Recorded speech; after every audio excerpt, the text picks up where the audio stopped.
So today, we're diving into a pretty profound and frankly controversial idea from the Zakar Project.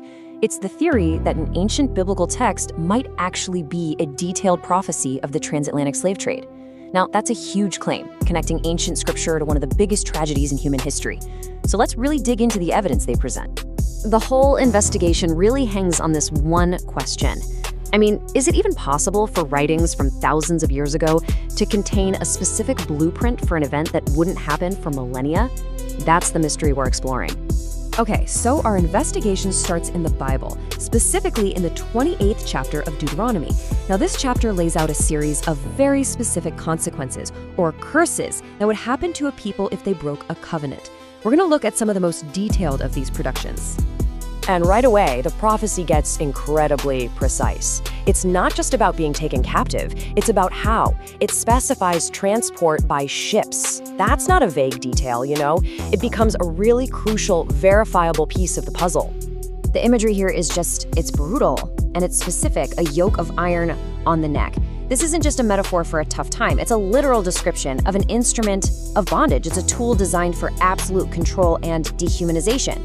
The text also gets into the systematic destruction of the family.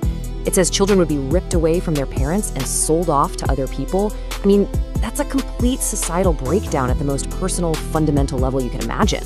And finally, the blueprint describes a global dispersion, not just moving to a new place, but being scattered all across the world, leaving them completely without a homeland. Okay, so that's the ancient blueprint. Now let's turn to the history books to see if any of this lines up.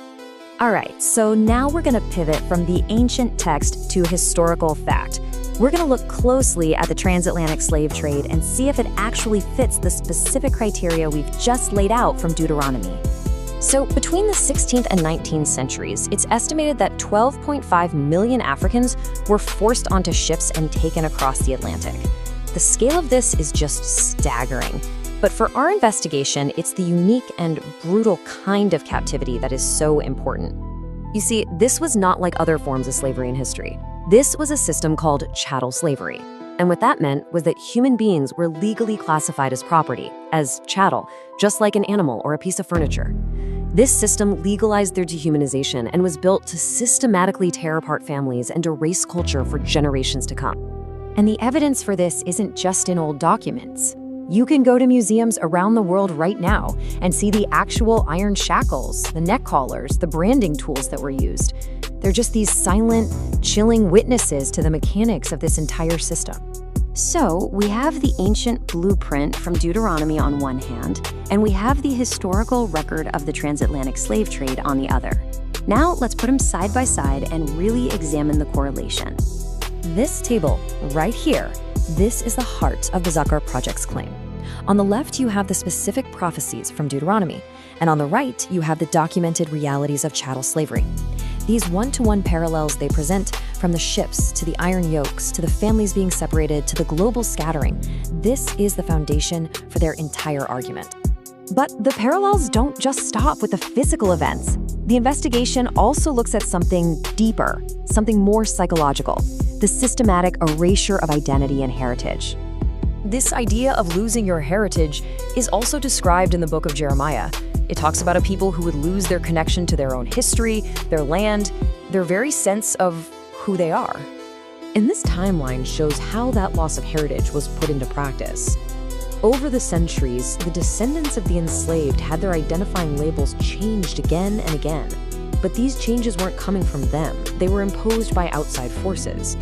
Each new term was another label that stopped a consistent, self-defined identity from ever really taking hold. And what's wild is that Deuteronomy 28 actually has a name for this. It predicts that the people would become a byword. A byword is exactly that, a label, often a derogatory one, that's forced on you by others and replaces your true name. So it seems this process of renaming was also part of that ancient blueprint.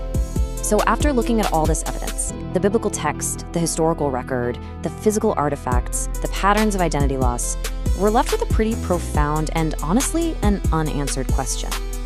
And this brings us right back to the name of the project itself, Zakar. It's the Hebrew word for to remember. The whole point of the project is to present this information to encourage a process of remembering, of taking a deeper look into a history that maybe has been hidden or forgotten.